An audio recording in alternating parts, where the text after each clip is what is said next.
Every person carries within them a secret story, one written not in ink or memory, but in molecules. Our DNA is a symphony of chemical notes, played across the strings of life itself. In each of us, the same melody plays, yet every so often, nature adds a new note, a variation, a mutation, and sometimes those tiny changes create something extraordinary. Throughout history, there have been people who seem to defy the limits of the human body. Individuals who could resist pain or disease, who saw colors beyond the visible spectrum, who possessed endurance that seemed almost divine. They were often misunderstood, mythologized, or forgotten, their abilities dismissed as legend or exaggeration. But in truth, behind many of those stories lies science, a quiet truth that nature, through randomness and patience, experiments constantly.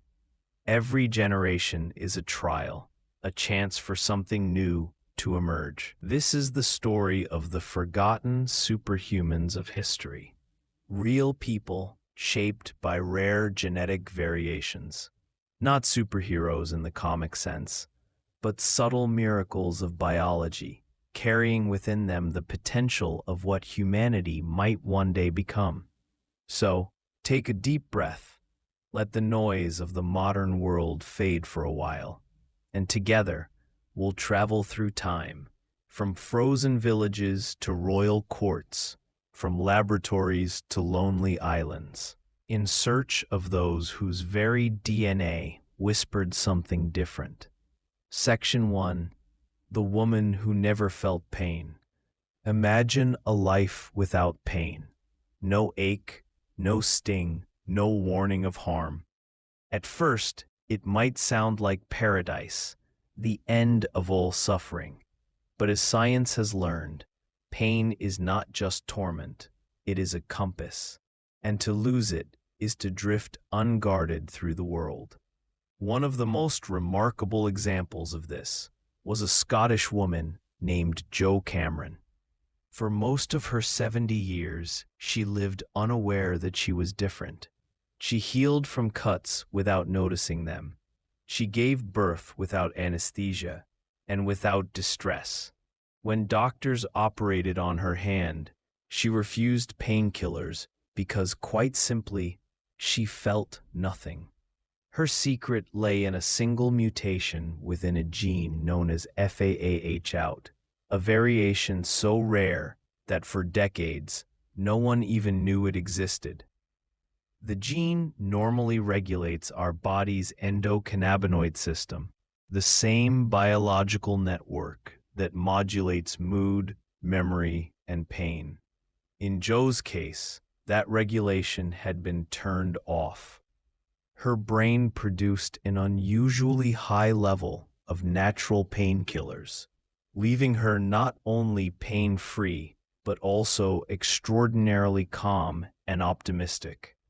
When researchers studied her, they found her anxiety levels were almost non-existent, and her memory of emotional trauma nearly absent.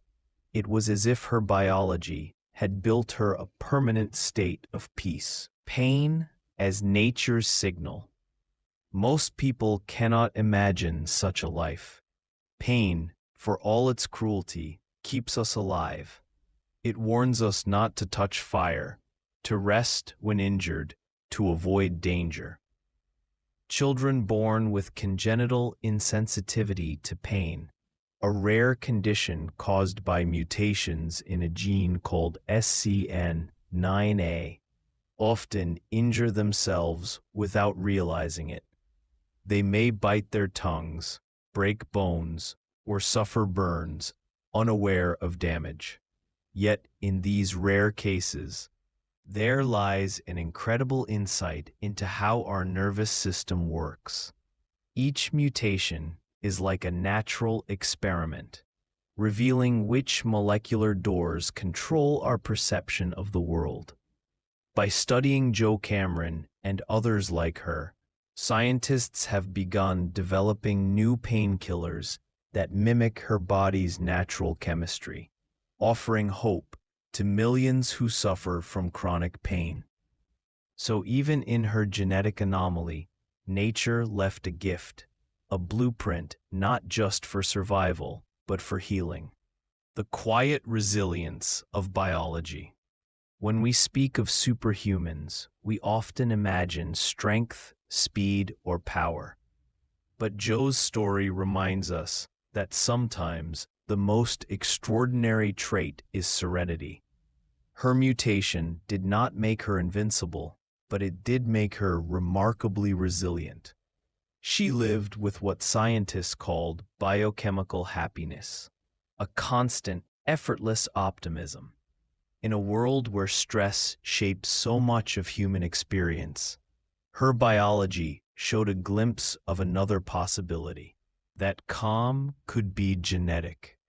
That peace itself might one day be understood, replicated, and perhaps even shared. And in that quiet possibility lies something profoundly human.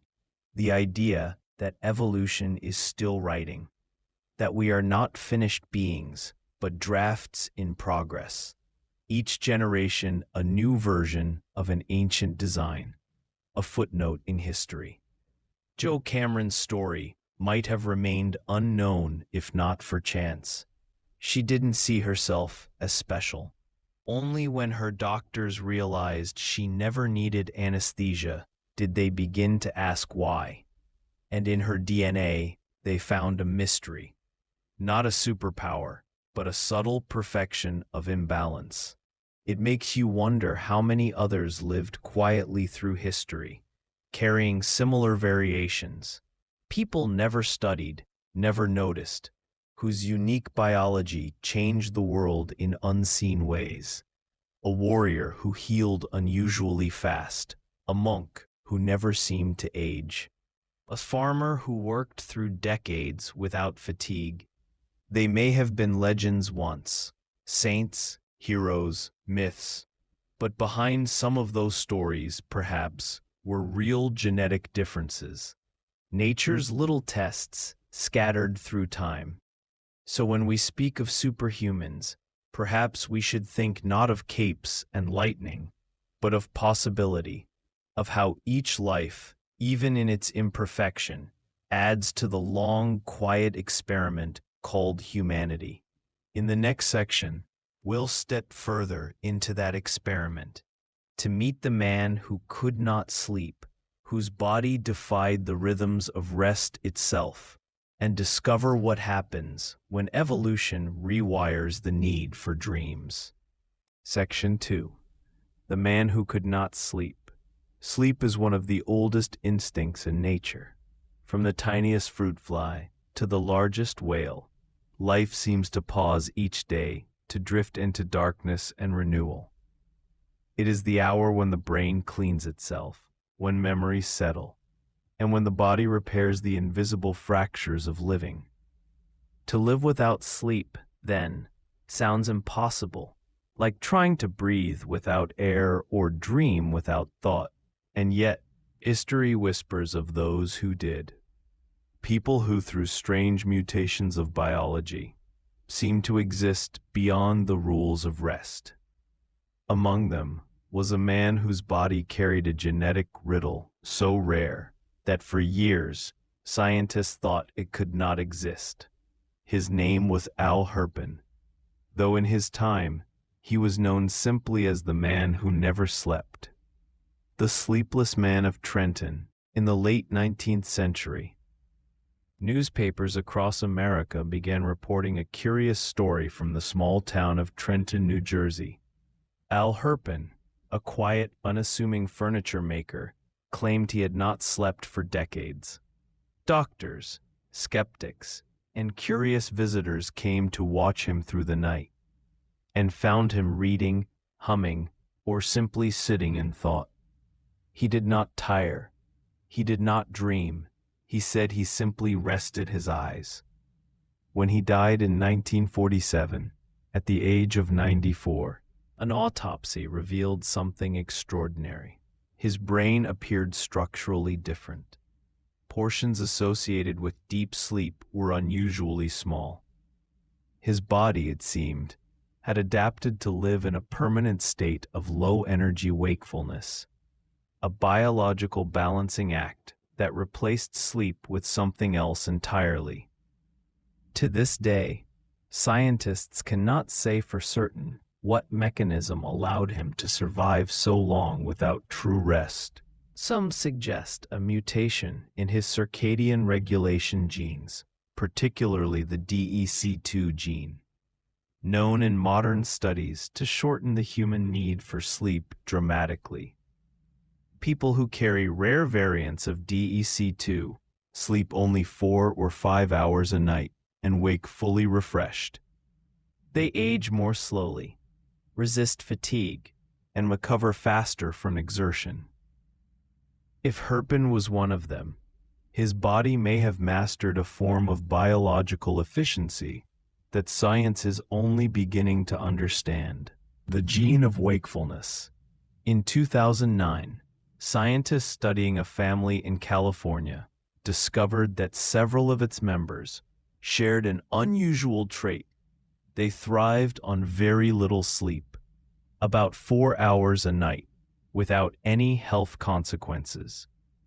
When researchers analyzed their DNA, they found a specific mutation in the DEC2 gene that altered how certain brain proteins respond to adenosine, the chemical that builds fatigue. Normally, adenosine accumulates as we stay awake, eventually forcing us to rest. But in these individuals, the gene variation made their brains less sensitive to it. They could work, think, and create deep into the night, without damage or decline. It was as if their bodies had found a loophole in evolution's oldest rule, a way to stretch the waking hours without stealing from life itself. This discovery reshaped how scientists thought about rest. Perhaps sleep, they realized, is not a single universal need, but a spectrum. Some people's biology demands 8 hours, others only 5, and a rare few, almost none. It's not willpower, it's wiring. The hidden cost of endless wakefulness. But even miracles have edges. To live without sleep might sound like liberation, but it also removes something deeply human: dreams. Dreams are not just illusions of the mind. They are the language of the subconscious. During REM sleep, the brain rehearses emotion, solves problems, and consolidates learning. Without dreams, memory frays, emotion dulls, the edges of personality soften. It is possible that people like Al Herpin, though physically healthy, lived in a quieter emotional world, detached, serene, and perhaps lonelier than most. Without the nightly wash of dreams, their minds may have been unusually still. In this way, his sleeplessness feels less like a gift and more like a different kind of existence. Not better, not worse, just separate. The nightless gene. Modern research into the DEC2 mutation has sparked more than curiosity. It has stirred possibility. If scientists could safely replicate its effects, they could one day create a controlled sleepless state where humans might function optimally on minimal rest. For astronauts, doctors, or deep space explorers, that could change everything. Imagine staying fully alert for 20 hours a day, every day, without strain. Evolution's efficiency, achieved by design. But science moves carefully. Sleep touches nearly every biological system: metabolism, immunity, even emotional regulation. To remove it is to rewrite the body's poetry, and nature does not take editing lightly. Ancient echoes of sleeplessness. Interestingly, myths of sleepless beings are ancient. Greek legends spoke of Endymion, who never aged as he slept forever, and of Nyx, the goddess of night, who never slept at all. Buddhist texts describe monks who meditated for days without rest, achieving a tranquil awareness that bordered on wakeful dreaming. Perhaps these stories were echoes, distant reflections of real people who, through rare genes or unusual minds, truly needed less sleep. In their calmness, their unending alertness, they may have seemed otherworldly. And so once again, the myth and the genome meet.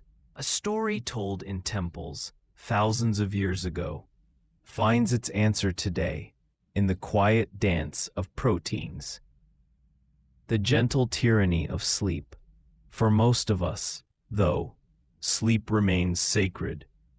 It humbles us, reminds us that even the strongest mind must surrender to stillness. It binds us to the rhythm of the earth, day and night, light and dark, wake and rest. But to meet someone who does not share that rhythm is to glimpse an alternate design. A human tuned differently, built for longer days and softer nights. Not a superhuman in the comic book sense, but a biological outlier, a preview, perhaps, of what adaptation might look like in centuries to come. When Al Herpen sat through the long nights, reading quietly under lamplight, perhaps he felt no pride, no fear. Perhaps he simply existed as nature made him, perfectly awake, perfectly at peace. A whisper from evolution. Evolution does not plan. It only tries, stumbles, and keeps what works. In rare cases like Herpen's, it showed us that even something as fundamental as sleep is not absolute. That the boundaries of human experience are soft, flexible, shifting like the night sky itself. And that maybe, just maybe, there are others among us even now. People who sleep little, heal quickly, or feel differently. Living quietly, unaware that their bodies carry a rare conversation between past and future. In the next section, we'll travel from sleepless minds to iron bones, to the story of those whose bodies are almost unbreakable, shaped by a mutation that defies fragility itself. Section 3. The people with unbreakable bones. The human body is a cathedral of strength and fragility. Within our skeleton lies both our structure and our vulnerability. Each bone a testament to endurance, yet capable of breaking under the right amount of pressure, as if reminding us that strength is always borrowed, never owned. But what if that balance tilted? What if the human frame could resist fracture almost entirely? If the body became, quite literally, unbreakable? It sounds like something from legend. Warriors who never shattered, heroes who rose after every fall. And yet, in quiet corners of history and science, such people have existed. Their bones were not of mythic steel or divine blessing, but of biology, shaped by a genetic variation that made them almost impervious to injury. The mystery of the stone man and the unbreakables. In the 1990s, a man in Connecticut fell off his bicycle. He was in his 50s, an ordinary man, but when doctors examined him after the accident, they found something extraordinary. No fractures, no bruising, no pain. He had landed hard, and yet his bones were completely intact. Perplexed, physicians began testing his bone density. The results seemed impossible. His bones were twice as dense as normal, almost metallic in their resistance.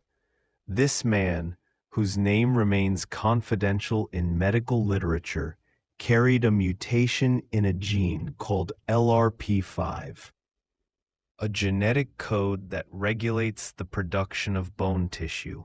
In most people, this gene keeps bone formation balanced with bone resorption, the natural cycle of creation and decay that maintains skeletal strength. But in him, that balance had broken. His body simply never stopped building bone. He wasn't sick, though. He was stronger than most, moved easily, and even his teeth were unusually robust. He was living proof that evolution sometimes overcorrects, turning fragility into fortress. The gene that builds armor. The LRP5 mutation was first identified in families where multiple members had unusually high bone mass. Children of these families could lift heavy objects with ease. Their X-rays revealed bones so dense that even radiation barely penetrated them. They rarely fractured, even after severe impacts. This phenomenon became known as high bone mass syndrome, not a disease, but an anomaly. Carriers of this mutation have skeletons that grow thicker and denser with age while maintaining flexibility. They are the biological counterpoint to those suffering from osteoporosis, where bone density declines and fragility rises. For scientists, these families became living keys to a new world of medicine. If we could understand how their biology created unbreakable bones, perhaps we could learn to protect the weak ones. And so, in laboratories around the world, researchers began studying the LRP5 pathway, not to make superhumans, but to heal the fragile. From this work, new drugs were born, treatments that mimic the mutation's effects, helping millions at risk of fractures and bone loss. Once again, a rare genetic accident became a universal gift. The paradox of perfection. But as with all anomalies, the unbreakable are not untouched by trade-offs. Some of those with hyperdense bones experience limited buoyancy. They sink in water, unable to float. Others develop minor nerve compression, as bone growth crowds tiny channels in the skull and spine.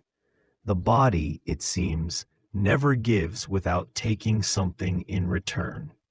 Yet these are gentle costs compared to the benefit. A body naturally protected from one of humanity's most common vulnerabilities. For them, a fall is an inconvenience, not a crisis. A lifetime of motion without fracture, an almost poetic defiance of fragility. Still, when you ask them about it, many of these individuals do not feel superhuman. They feel simply normal. Their mutation, to them, is invisible, an unseen quietness in their biology, nothing more. It's a humbling reminder that greatness often hides in the ordinary. The strongest people, quite literally, may walk among us unnoticed. The mirror condition, brittle bone disease. In understanding these unbreakable individuals, science also gained deeper empathy for those on the opposite end of the spectrum, those born with osteogenesis imperfecta, or brittle bone disease. Their bones fracture from the gentlest movement. Their lives are fragile, often spent navigating a world built for the unbreakable. The contrast between these two genetic extremes, one of glass, one of granite, reveals how delicate the balance of biology truly is. A single mutation can shift us from weakness to strength, from fragility to resilience. Nature, in its ceaseless experiment, holds both the curse and the cure within the same double helix. Legends in flesh and bone, stories of extraordinary durability, appear in nearly every culture. In Norse myth, there was Sigurd, whose bones were said to be harder than iron after bathing in dragon's blood. In Japan, samurai told tales of men who could withstand sword blows without breaking. And in Africa, oral traditions spoke of hunters whose bones could not be pierced by arrows. To ancient ears, these were miracles. To modern science, they are echoes, folk memories of people who might truly have been different. Perhaps some of them carried early versions of the same genetic variants we now recognize. Perhaps myth was simply the language of observation before science had words. Strength as a whisper. When we think of strength, we often imagine force, dominance, or violence. But the people with unbreakable bones are none of those things. Their strength is quiet, built into their biology, not worn like armor. It doesn't make them invincible, only more resistant to life's inevitable collisions. And in that, there's a deeper beauty, because it shows that strength in its purest form can be natural, effortless, and unannounced. It can exist without pride, without performance, just as a mountain stands, simply because it must. The future of unbreakable humanity. In 2020, gene editing research using CRISPR technology began exploring whether the LRP5 mutation could be used therapeutically to prevent osteoporosis or to help astronauts preserve bone density in space. In microgravity, bones lose mass rapidly, becoming brittle over months. An unbreakable genome could one day allow long-term space travel without skeletal loss. Evolution meeting the stars. It's poetic to imagine that one man's fall from a bicycle could inspire a medical revolution reaching beyond Earth. A single mutation, buried in one person's DNA, expanding our understanding of human endurance. Evolution, it seems, does not shout. It whispers, softly, persistently, through the lives of ordinary people whose differences become discoveries. The lesson of the unbreakables. To be unbreakable is not simply to resist damage. It is to embody resilience, to bend, to absorb, to continue. These people are living metaphors of what humanity itself strives to become: adaptable, enduring, quietly strong. And perhaps deep down, nature has always been preparing us for that future, not through sudden leaps, but through small, exquisite variations written silently in our bones. In the next section, we'll step away from bone and turn to blood, to the story of those whose very chemistry defies illness, and whose veins carry the power to heal others, the people with disease-resistant DNA. Section 4. The people who couldn't get sick. Illness is one of life's most constant companions. From the moment we are born, we live in quiet dialogue with the invisible world, with viruses, bacteria, and the countless microscopic entities that share our air. For most of us, this relationship is a fragile truce. Sometimes we win, sometimes we yield. But every now and then, nature draws a rare card. A person is born whose body simply refuses to play by the rules of infection. To them, illness is a stranger, a visitor who cannot cross the threshold. These individuals are not myths. They are people whose genetic blueprints contain natural defenses so powerful that even modern science stands in awe. Their existence offers a glimpse into what human health might one day become, a future where immunity is not fought for, but inherited. The uninvited guest. In the early 1990s, as the world battled the AIDS epidemic, scientists encountered a mystery. Amid the fear and loss, there were people who, despite repeated exposure to HIV, never contracted the virus. They were partners, nurses, and doctors, people who should have fallen ill but did not. Their resistance seemed miraculous, but the answer lay in the tiny locks and keys of the human cell. Researchers soon discovered that these individuals shared a rare mutation in a gene called CCR5. This gene produces a receptor, a kind of molecular door on the surface of white blood cells, through which HIV normally enters the body. But in those with the mutation, that door simply didn't exist. The virus arrived, knocked, and found nowhere to go. It was called the CCR5 Delta 32 mutation, and it granted near total immunity to HIV. People who inherited 2 copies of it, one from each parent, were, in essence, closed to the infection. It's a remarkable example of how evolution quietly arms us against the world's unseen dangers, not through divine design, but through chance. A single deletion of 32 base pairs in a strand of DNA, barely a whisper of change, rewrote the fate of millions. Ancient roots of resistance. Where did this mutation come from? Geneticists traced it back thousands of years to Northern Europe.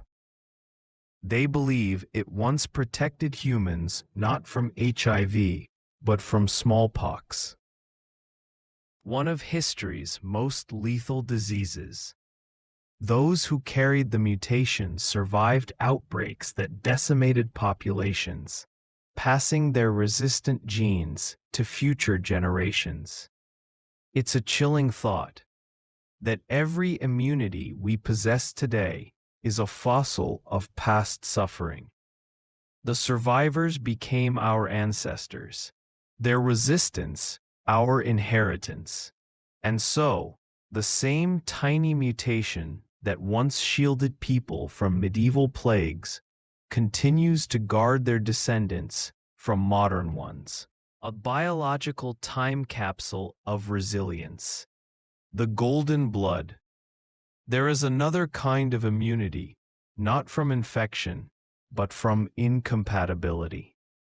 In 1961, doctors in Australia made a discovery so rare, it was almost mythical. They found a woman whose blood type defied all classification. It lacked every known antigen, the molecular markers that define human blood groups. They called it Rh-null, or more poetically, golden blood. Fewer than 50 people on Earth are known to possess it. Their blood can be safely transfused into anyone, making it priceless for emergencies or for people with rare blood disorders. Yet, ironically, those who have it can only receive blood from one another. A reminder that even perfection has limits. Rh-null is not a superpower in the traditional sense, but it is a testament to how intricate the human immune system can be. Where others react to foreign blood with violence, theirs responds with silence. It is a kind of universal peace, the body's chemistry existing in a state of neutrality toward others. If the unbreakable bones of the previous section were nature's lesson in physical endurance, the golden blood is her lesson in biological harmony. The man who never caught a cold. In 2013, scientists began studying another phenomenon: people who seemed resistant to ordinary viral infections. One such case was a man in England who never caught colds or the flu, even when directly exposed. His secret lay in a mutation of the IFITM3 gene, a key player in how the immune system defends cells from viruses entering them. Normally, IFITM3 acts like a wall inside the cell, trapping viruses and preventing them from releasing their genetic material. In him, the gene was unusually active, a biological overachiever. His immune system didn't just defend, it anticipated. His body lived in a state of quiet readiness, like a fortress with its gates permanently locked, but never alarmed. For him, sickness was not something to fight. It simply never began. When immunity becomes isolation. Yet, as with all anomalies, there is balance. Some people born with hyper-resistant immune systems also experience unexpected vulnerabilities. They may react strongly to harmless substances, pollen, food, sunlight. Their immune systems, tuned for vigilance, sometimes mistake friend for foe. This paradox, known as autoimmunity, is evolution's reminder that no system can be perfect. To resist everything might also mean to lose a little sensitivity to the world. Biology, it seems, values harmony over invincibility. The heirs of immunity today. Scientists are studying these resilient individuals not just as curiosities, but as models for future medicine. Using gene editing tools like CRISPR, researchers have replicated the CCR5 delta 32 mutation in human cells, creating in a controlled way the same resistance that once arose by accident. It's the first whisper of a new frontier: genetic vaccination. Instead of training the immune system to recognize a virus, we might one day reprogram our DNA to make infection impossible in the first place. But these technologies raise deep questions. If we can design resistance, should we? At what point does prevention become enhancement? And what happens to the delicate balance that keeps our immune systems honest? For now, we watch and learn from nature's prototypes, people whose bodies already hold the answers to questions medicine is still learning to ask. The peaceful strength within.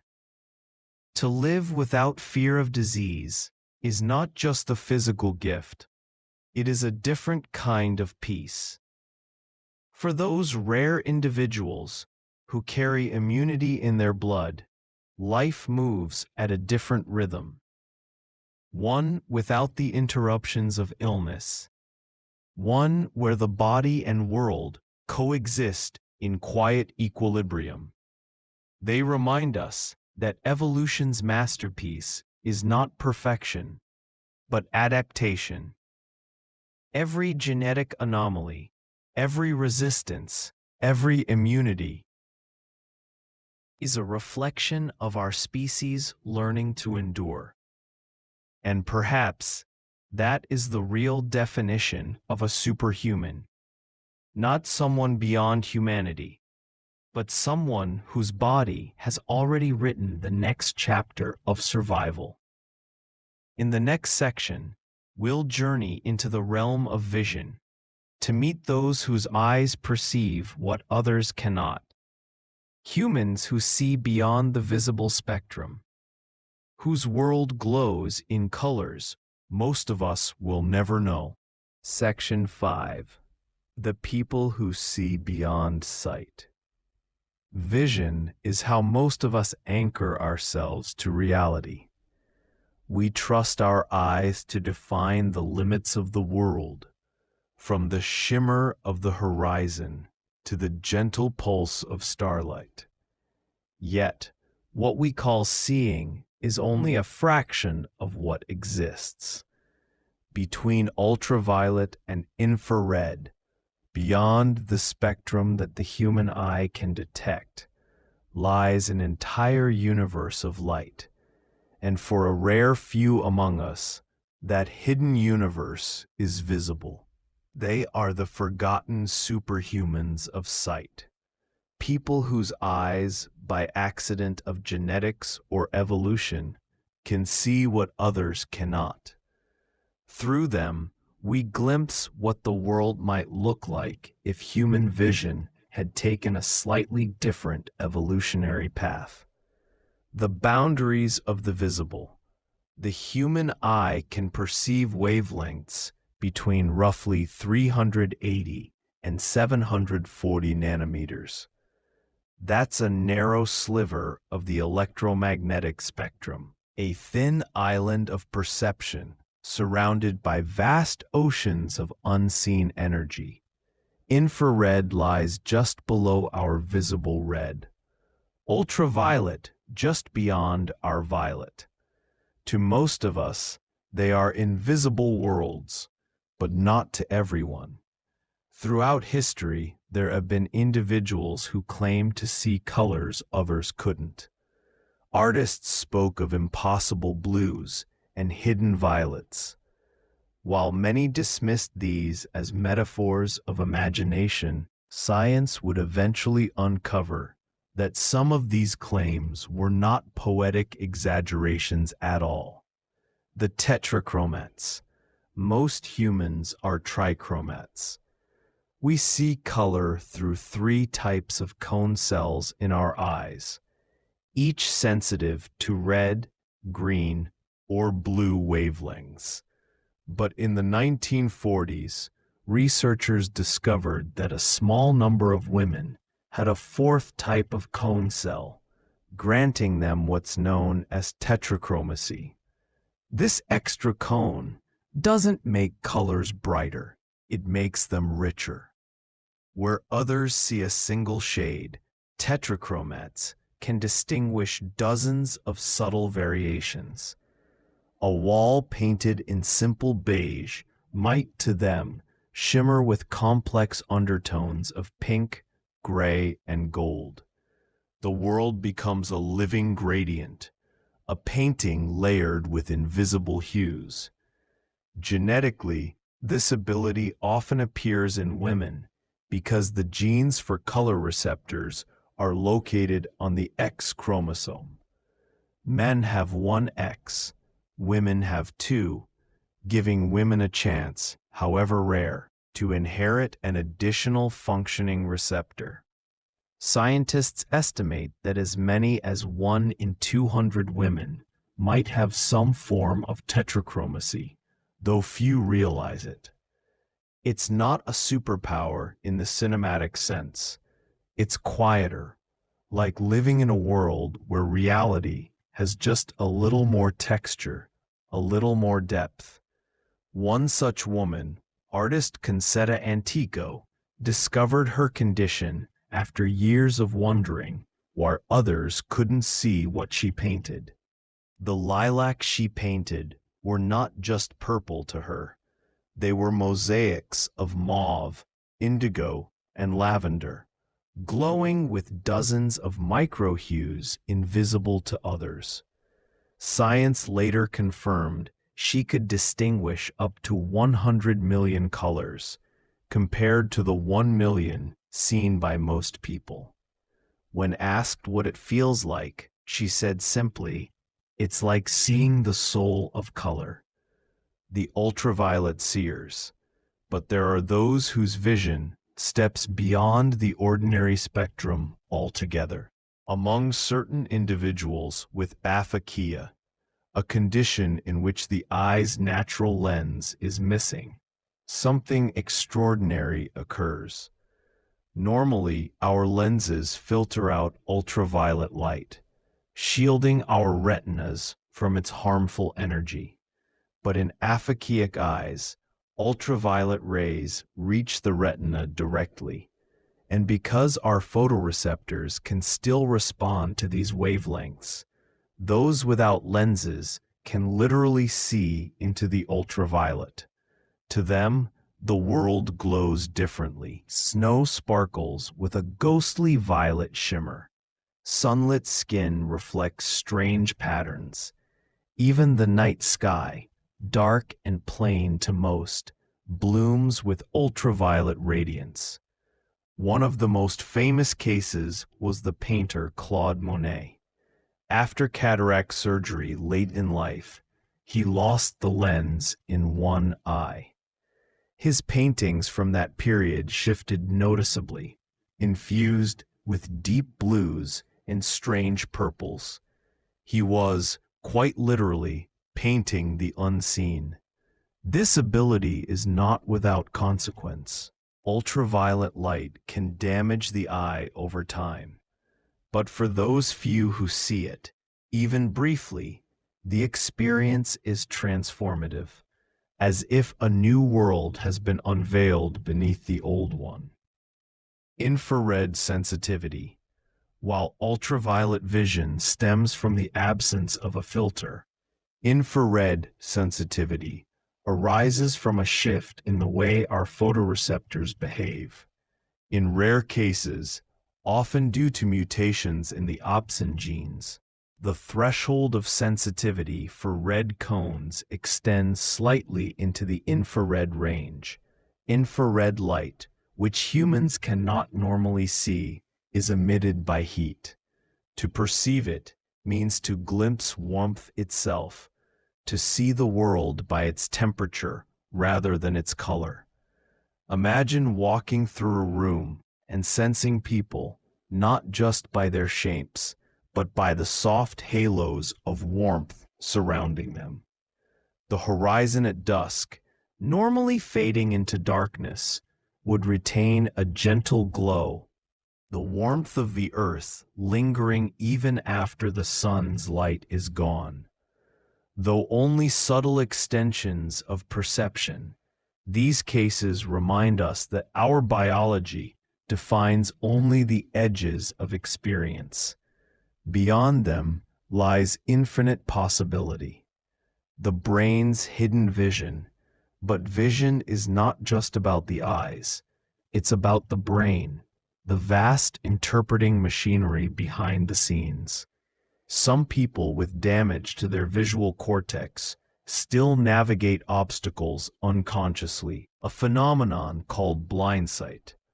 Though they report seeing nothing, their bodies react to visual information they don't consciously perceive. It's as if part of their brain sees without telling them. A silent witness, one that responds to the world in a language below awareness.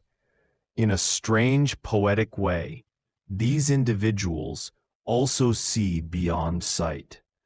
They remind us that seeing is not always about awareness, but about connection.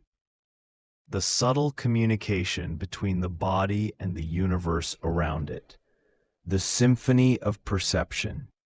Imagine what it must be like to live with such sight, to walk through a forest and perceive the shimmer of ultraviolet on leaves, to see heat like invisible sunlight, to sense colors layered beyond human vocabulary. The air would no longer be empty. It would be alive with frequencies.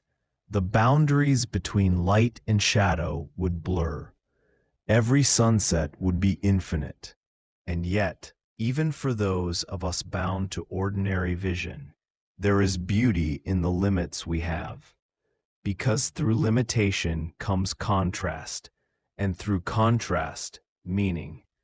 Perhaps the tetrachromat's rainbow is breathtaking, but so too is the simplicity of dusk through normal eyes.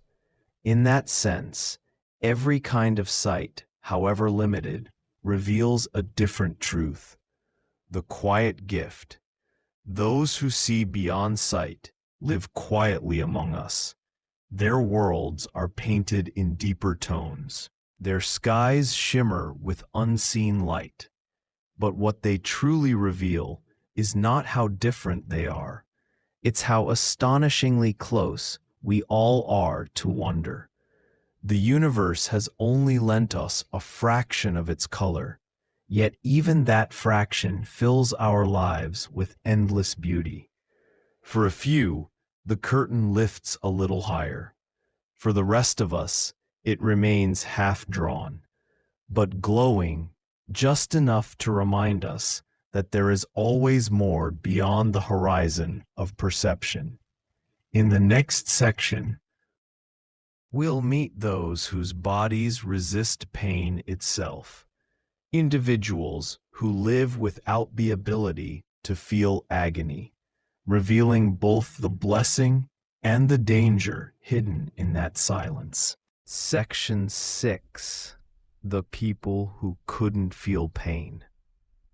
Pain is one of the oldest languages of life. It speaks to us without words, guiding every movement, every hesitation. It warns us when to stop, when to pull away, when to heal. Though we spend our lives avoiding it, pain is, paradoxically, one of the reasons we survive. But what if someone never felt pain at all? What if every burn, every cut, every injury arrived in silence?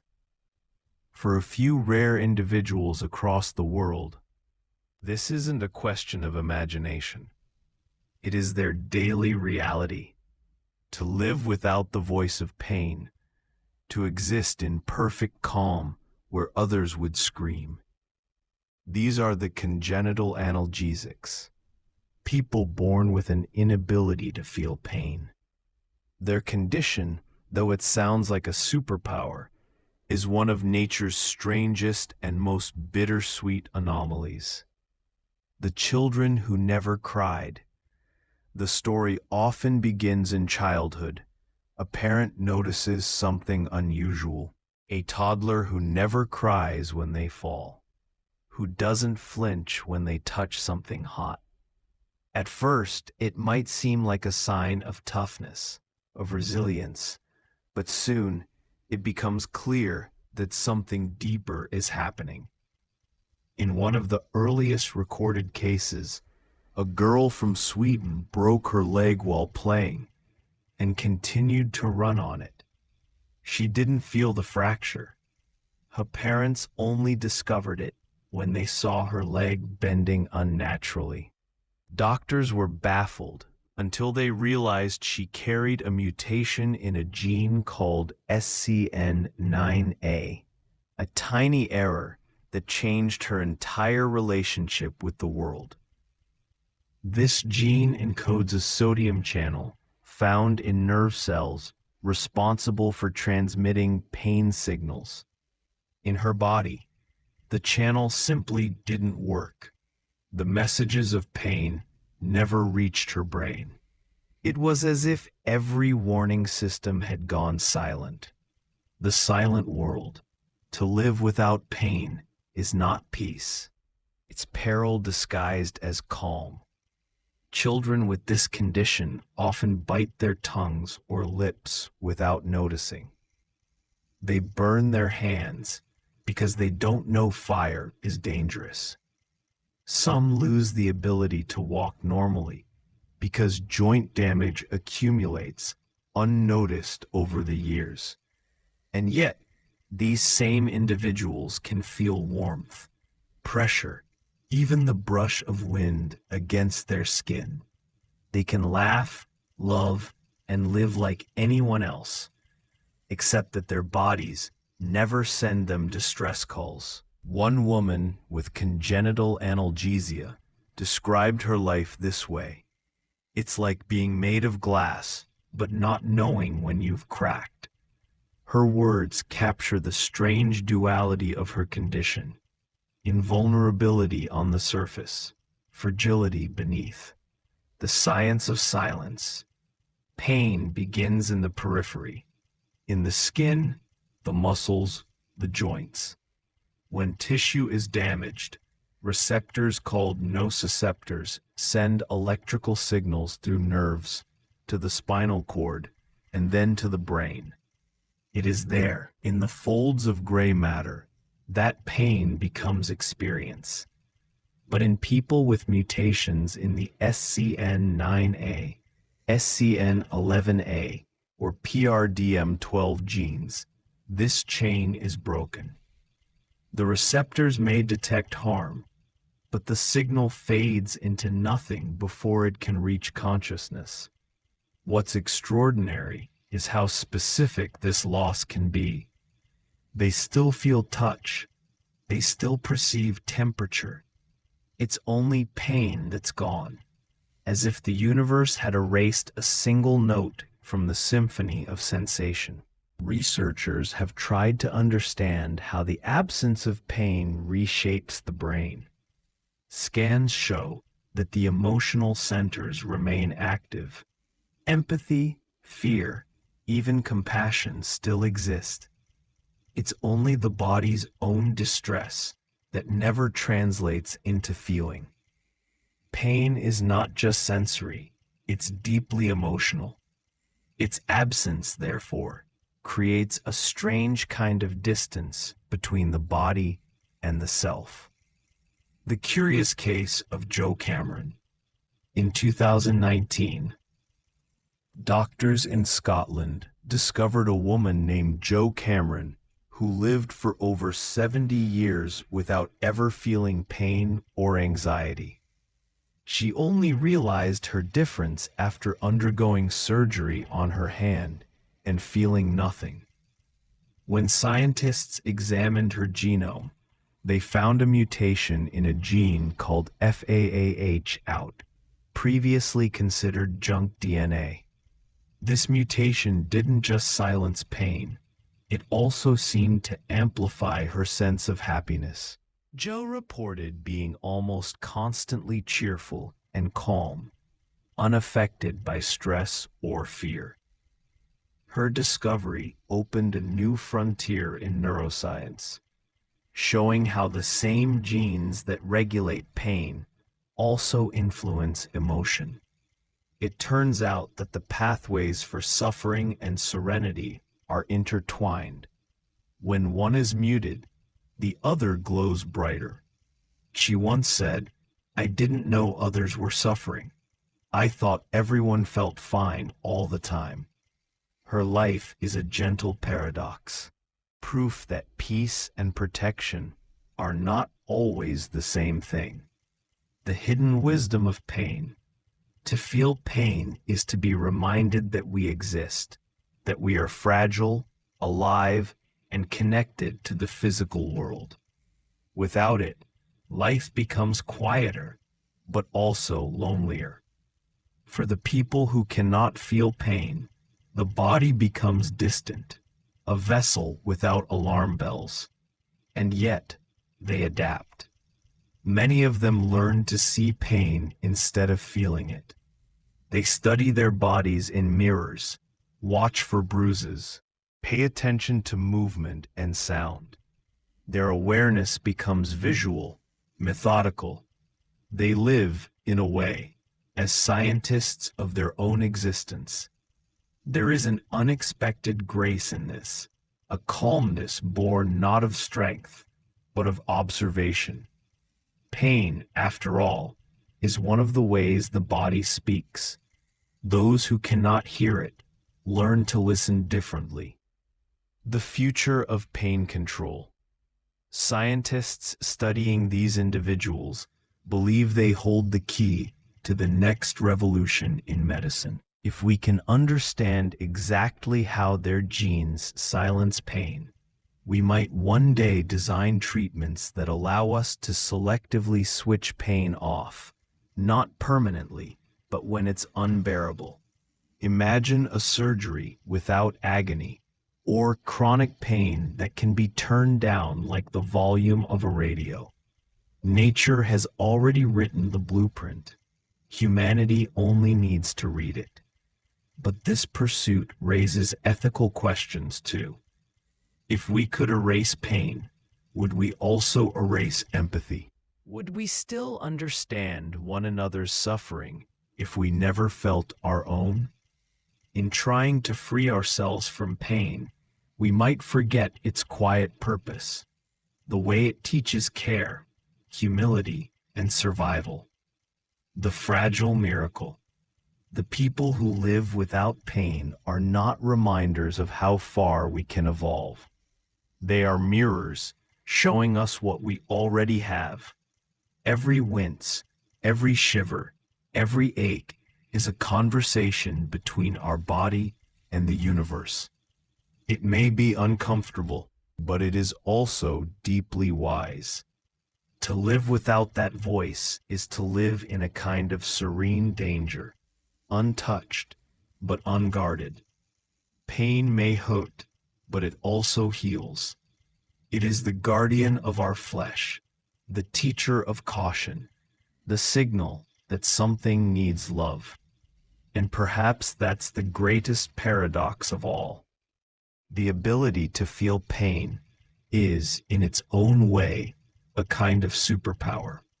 In the next section, we'll explore those who move at the limits of human strength. Individuals whose muscles and bones defy fatigue, whose genetic gifts reveal what human potential might look like at its physical peak. Section 7. The people with limitless strength. Strength has always fascinated humanity. From ancient heroes who lifted stones the size of men, to modern athletes who push their bodies beyond reason, we've always equated power with greatness. Yet real strength, the kind that defies explanation, often hides not in training or willpower, but in the delicate spiral of our DNA. There are those born not just stronger, but different. Their muscles never tire the same way ours do. Their bones don't weaken under strain. Their strength is quiet, enduring, and absolute, the product of mutations that turn the human body into something extraordinary. The boy who never tired. In 2004, doctors in Germany documented a 2-year-old boy whose parents brought him in with a curious concern. He was too strong. He could lift heavy furniture. He had no visible fat, only layers of dense muscle, and unlike other children, he never seemed to tire. Genetic tests revealed that he carried a mutation in a gene known as MSTN, which encodes a protein called myostatin. In most people, myostatin acts like a natural brake on muscle growth. It prevents the body from building more tissue than it can sustain. But in this boy, the gene was broken. The brake was gone. Without that limit, his muscles grew unchecked, dense and powerful. He wasn't sick. He wasn't in pain. He was simply stronger than nature had intended. Scientists realized they had seen something like this before in animals. Certain breeds of cattle, like the Belgian Blue, and dogs like the Whippet, also carry mutations that silence myostatin. The result is the same: exaggerated musculature, extraordinary power, and near-endless stamina. For the first time, humanity had seen what it looked like when evolution's restraints slipped away, and what potential might still sleep within us all. The biology of power. Muscle is more than tissue. It's a living engine. Every movement you make begins with a message from the brain, an electrical impulse traveling down nerves, triggering fibers to contract. But in people with myostatin deficiency, that machinery becomes hyper-efficient. Their muscle fibers are larger and more numerous, and their mitochondria, the tiny power plants of the cell, operate with remarkable intensity. Even more striking, their recovery time is dramatically reduced. When ordinary muscles tear or fatigue, inflammation follows, leading to soreness. But in these individuals, regeneration is almost immediate. Stem cells in their muscle tissue activate at an accelerated rate, repairing damage in hours rather than days.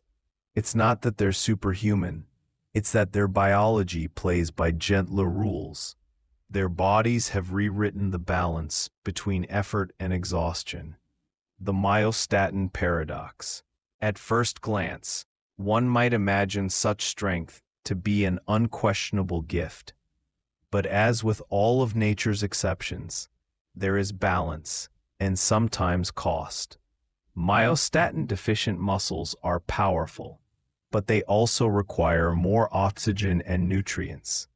If not supported by a strong cardiovascular system, the body can struggle to sustain them. Some individuals experience elevated metabolism and muscle cramps, their bodies burning energy too quickly.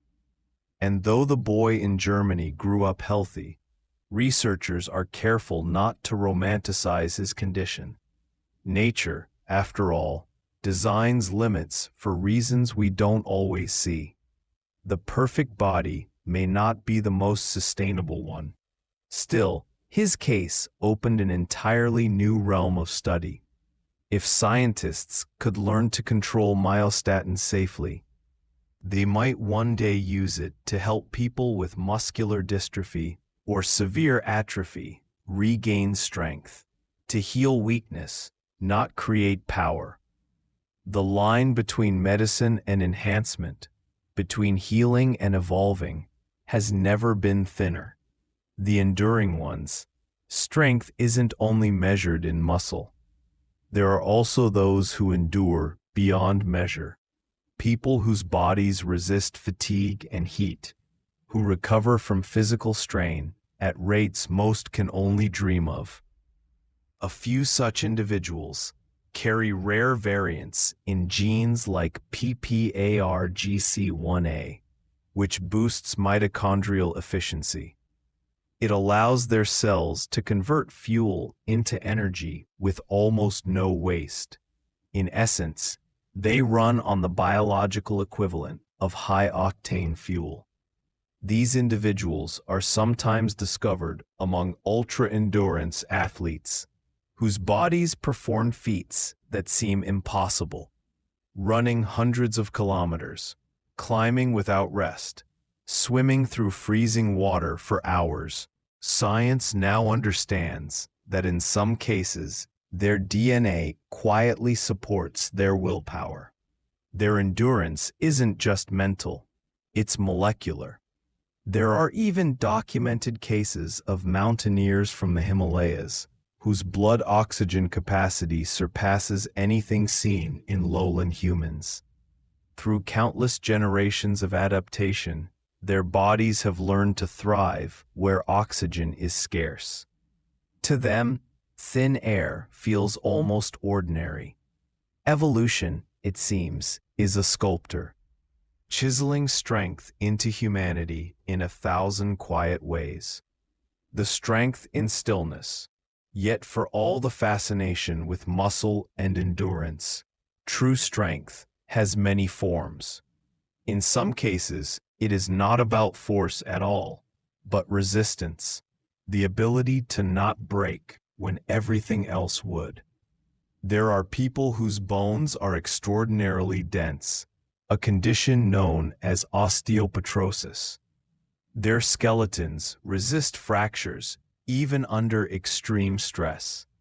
Though their bodies may be heavy, they move with a grounded stability that others lack. One such man, a construction worker from Connecticut, survived accidents that would have shattered most bodies. When doctors x-rayed him, they were stunned. His bones were twice as dense as normal human bone. His DNA revealed a rare mutation affecting the LRP5 gene, one that made his skeleton nearly unbreakable.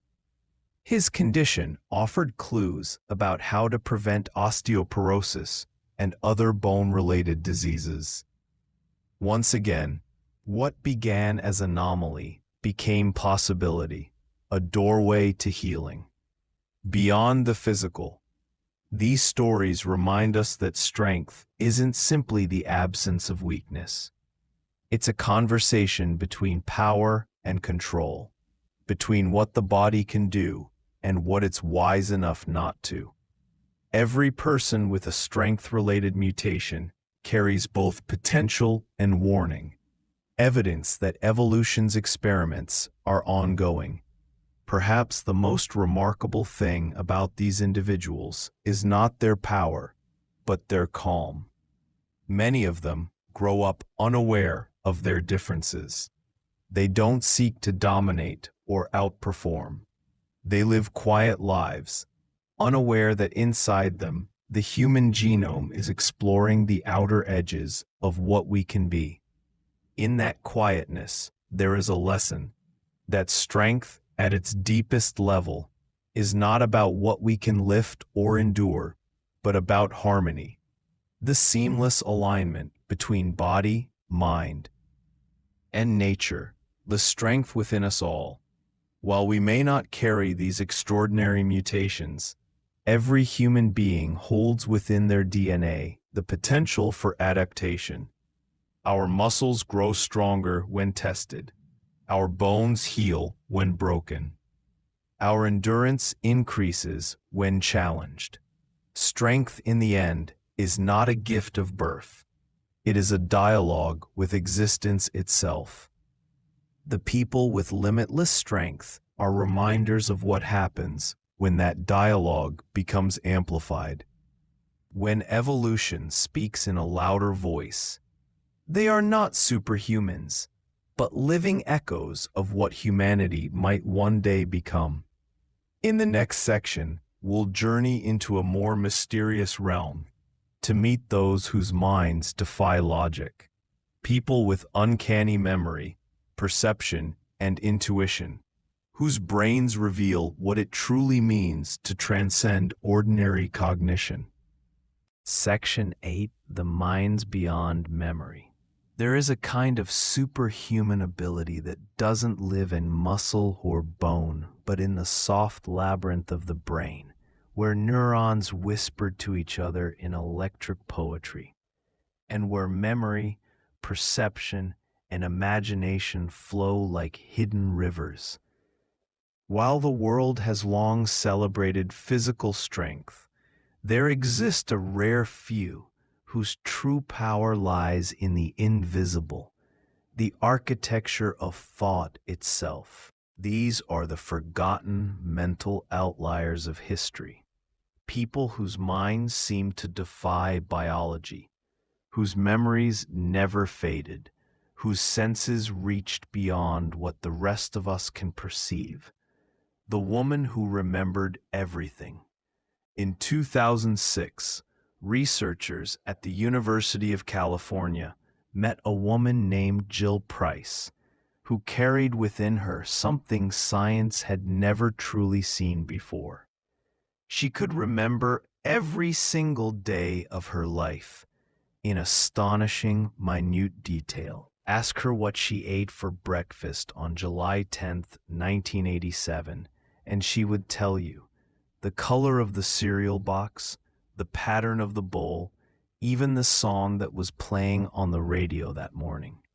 Her condition came to be known as hyperthymesia, or highly superior autobiographical memory, HSAM. Those who possess it experience their past not as distant recollection, but as vivid presence. They do not remember, they relive. For them, time never fades, it only folds. Yesterday, last month, and 20 years ago coexist in the same vivid clarity. Brain scans of Jill Price and others with HSAM revealed subtle differences in the amygdala and hippocampus, regions responsible for emotion and memory storage.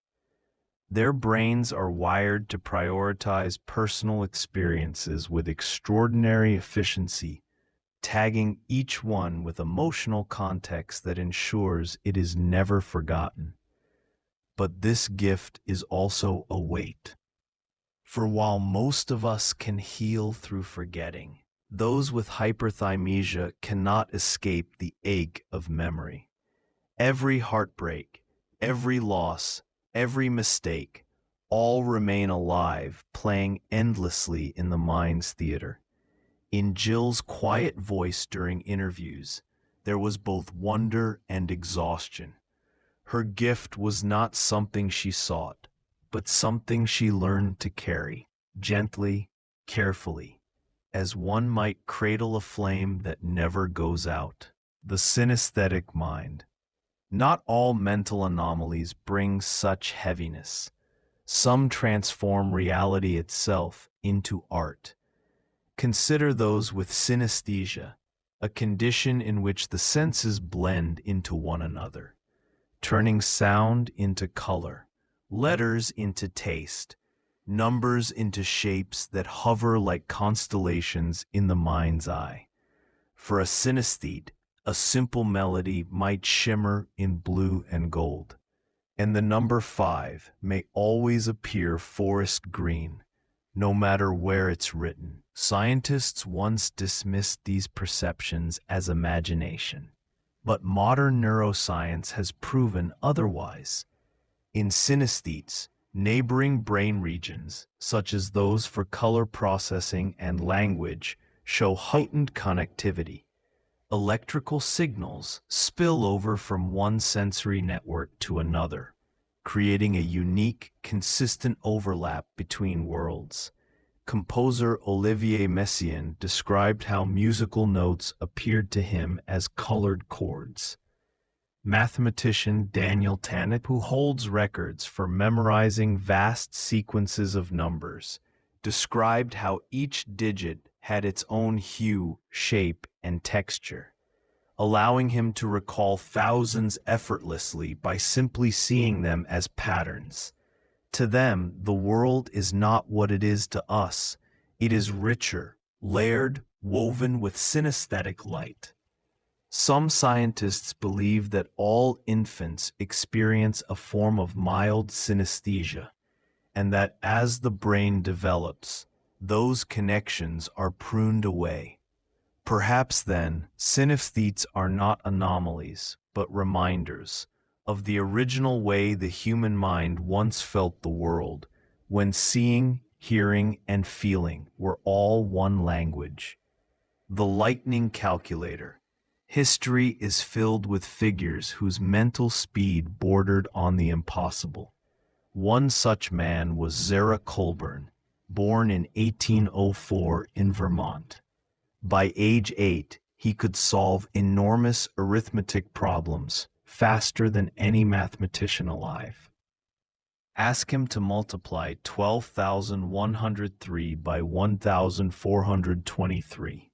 He would answer instantly, without paper, without pause. Scientists later came to understand such prodigious calculating ability through the lens of savant syndrome, a rare condition in which isolated areas of the brain display remarkable overdevelopment. For Colburn, that region was likely the parietal cortex, which processes numerical relationships and spatial reasoning. Modern savants like Daniel Tammet and Kim Peek, the inspiration for Rain Man, showed similar patterns. Their brains, though wired differently, created shortcuts between logic and memory, allowing mathematical or linguistic data to be processed as sensory experience. What seems like impossible computation is, in truth, a different kind of seeing, a perception that merges pattern, rhythm, and intuition into one seamless act. The visual superhumans.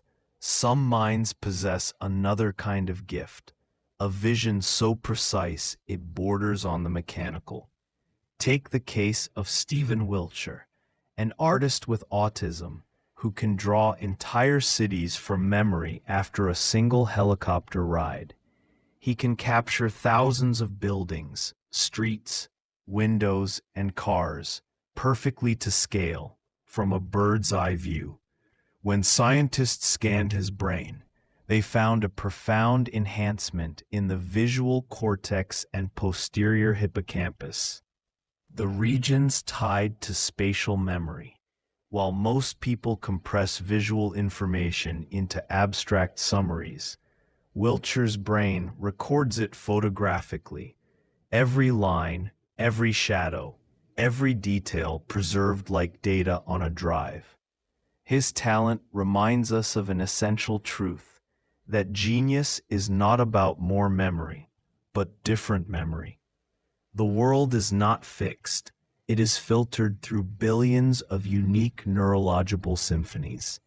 Each of us, in our own quiet way, sees a slightly different reality. The paradox of the supermind. What unites these extraordinary individuals is not only their brilliance, but their solitude. For many, their gifts come with isolation, anxiety, or sensory overload. Their brains, ever awake, process far more than they can rest from. The line between gift and burden becomes delicate, almost invisible. Yet their existence expands our understanding of the possible. They remind us that intelligence is not one straight path, but a vast landscape, a field of countless neurological designs, each capable of expressing a different dimension of human potential. From the vivid colors of synesthesia, to the perfect recall of hyperthymesia, to the rapid logic of the lightning calculator, each is a testament to how many ways a brain can be extraordinary. The quiet wonder, in the end, these superhuman minds are not stories of power, but of perspective. They show us that brilliance is not always loud, and that the most astonishing transformations often happen silently, in the spaces between neurons, in the private theaters of thought. We are all shaped by our minds, but these individuals remind us that the mind itself is still a mystery, still evolving, still capable of poetry we do not yet understand. Their existence invites us to look inward with gentleness, for in each of us there are hidden symphonies waiting to be heard. In the next section, we'll journey beyond body and mind, into the realm of senses that seem to transcend the known, exploring the real science behind people who can withstand freezing cold, resist pain, or sense what others cannot. Section 9. The people who transcend the senses. There is a quiet frontier where biology meets something that feels almost mystical, the realm of those whose senses stretch beyond the ordinary. Not fantasy, not fiction, but flesh and blood people, whose bodies respond to the world in ways that seem to ignore the limits of pain, temperature, or even fear. They are the outliers of human sensation, living proofs that our perception of reality, the way we feel it may not be as fixed as we think. The Iceman Who Did Not Freeze. In the high mountains of Poland, a man sits half naked in snow, eyes closed, breath steady. Around him, others would shiver uncontrollably within minutes, but he remains calm, even warm. This is Wim Hof, known as the Iceman. Scientists have watched him swim beneath polar ice, run marathons barefoot in the Arctic, and remain submerged in freezing water for almost 2 hours without his core temperature falling dangerously. For a long time, it seemed impossible. But when researchers from Radboud University studied him in controlled conditions, they found something astonishing. Through a combination of breathing techniques, meditation, and mental focus, Hof could consciously influence his autonomic nervous system, the very system that regulates heartbeat, temperature, and immune response. He increased his body temperature using thought alone. He controlled his immune reaction to injected bacteria, showing resistance that should not have been possible. Brain scans revealed unusual activation in areas tied to pain suppression and thermoregulation, especially the periaqueductal gray, a deep region linked to the release of endorphins. It was as if he could consciously flip the body's emergency switches, commanding biology through breath. To Hof, this ability is not a superpower, but a forgotten human skill. He teaches that through training, focus, and calm exposure to nature's extremes, anyone can rediscover their body's ancient resilience, a reminder that evolution built us, not for comfort, but for harmony with the elements. And yet, watching him sit among the snows, one cannot help but feel that we are seeing the outline of a power once thought mythic, the human will guiding its own biology. The people who feel no pain, on the other end of the spectrum, are those who live without one of life's most fundamental sensations, pain. In a small town in northern Pakistan, doctors discovered several children who could walk barefoot on glass or hold burning coals without flinching. One of them, a young boy, became known locally as the Firewalker. His performances amazed and terrified onlookers until he tragically died from injuries he could not feel. Genetic analysis later revealed the cause: a mutation in the SCN9A gene, which encodes a sodium channel critical for transmitting pain signals in the nervous system. Without it, their nerves could still sense pressure and temperature, but pain, the alarm bell of the body, never rang. At first, it sounds like a gift, but in reality, it is one of nature's cruelest blessings. Pain is the language of survival, the whisper that keeps us alive. Without it, the world becomes silent and danger invisible. Yet their existence revealed something profound: that pain, perception, and consciousness are not fixed. They are electrical scripts written in the body's genes, and in rare cases, rewritten by evolution itself. Some researchers now study these individuals not only to understand their condition, but to create new pain treatments. By mimicking the effects of the SCN9A mutation in controlled ways, they hope to help those who suffer from chronic pain, turning an anomaly into a gift for all. The supertasters and the superseers. Not all sensory anomalies are about resistance or endurance. Some are about depth, about seeing or tasting the world with impossible precision. Among us live super tasters, people born with a higher density of taste buds, making them exquisitely sensitive to flavors. For them, bitterness is sharper, sweetness more intense, and subtle chemical notes most people never notice become overwhelming symphonies on the tongue. They tend to avoid coffee, grapefruit, or dark chocolate, not because they dislike them, but because their taste receptors magnify every molecule. Then there are tetrachromats, rare individuals, mostly women, who possess an extra type of cone cell in their eyes, where most humans see three primary color channels: red, green, blue. Tetrachromats see four. This gives them access to a hidden spectrum of hues, millions of subtle gradations invisible to the rest of us. To them, two identical shades of white may look utterly different. A sunset holds not just orange and pink, but countless secret colors woven between. When tested, these people outperform every normal observer on color differentiation.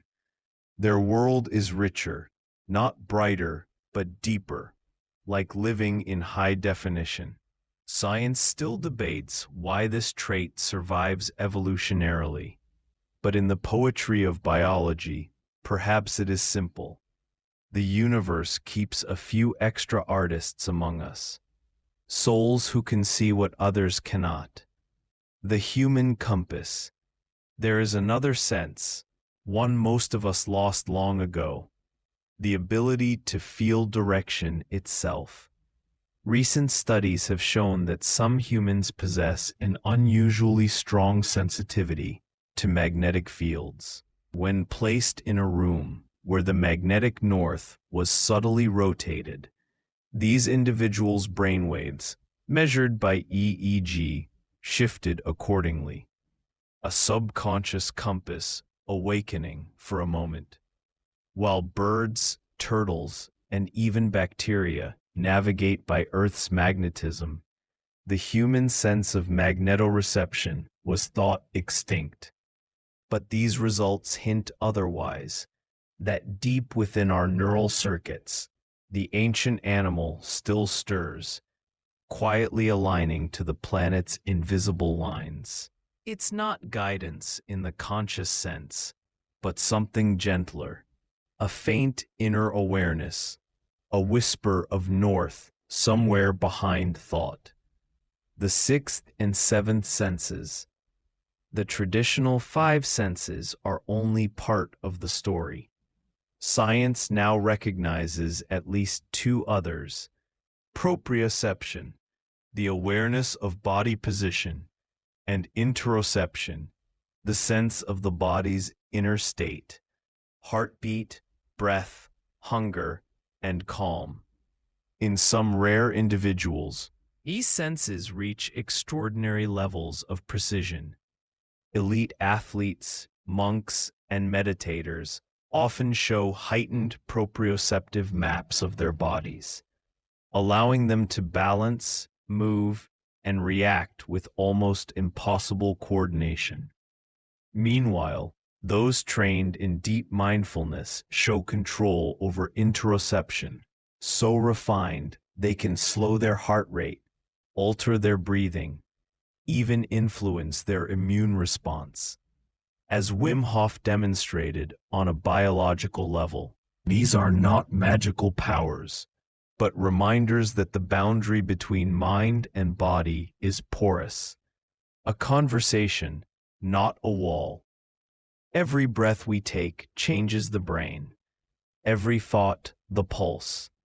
The calm within the storm. When we gather all these stories, the Iceman, the Firewalker, the Color Seer, the pain-immune child, we see a pattern emerge. It's not about superpowers or miracles. It's about human potential, the vast range of what the body and mind can become when shaped by time, mutation, or sheer will. Each anomaly, each gift, is a window into the hidden architecture of being alive. We are not static creatures. We are experiments written in DNA, and once in a while, nature writes a line that glows.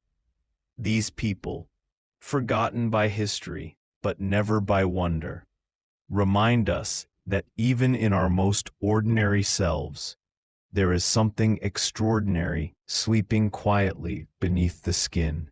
Section 10. The bones that wouldn't break. There is an ancient metaphor that says, we are all fragile as glass.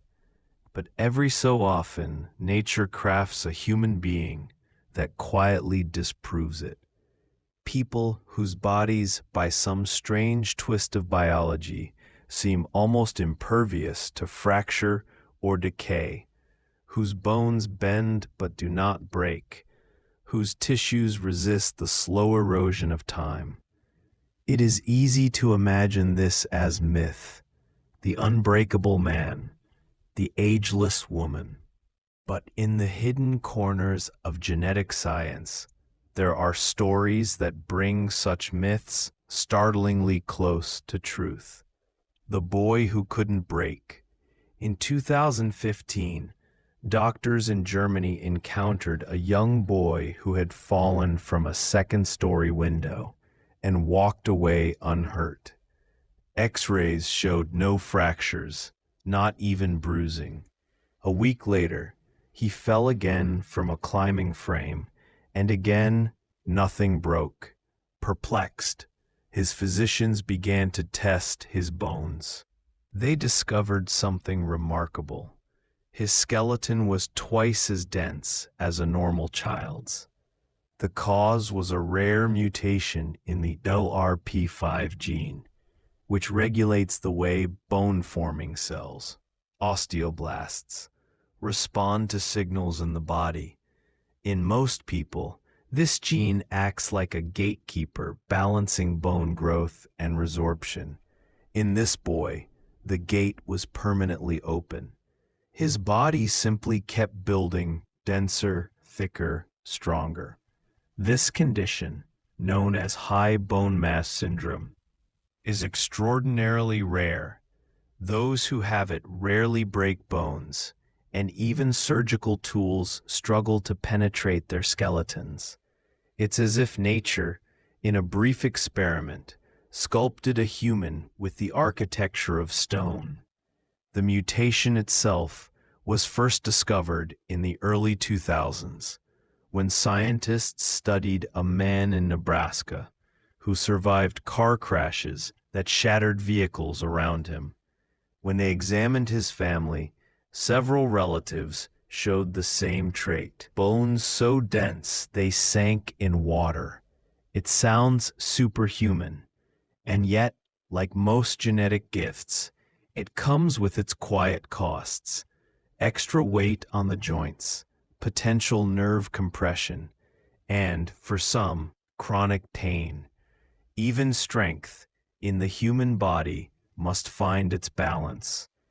The inverse, the people made of glass. To understand the extraordinary, one must also look at its mirror.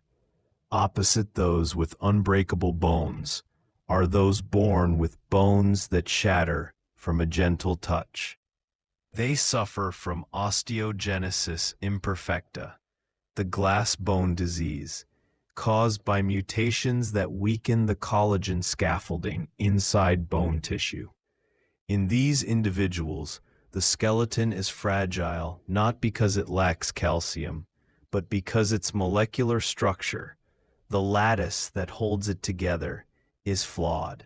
Some children with severe forms of this condition have hundreds of fractures before adolescence, and yet, even among them, there are stories of resilience that border on the miraculous.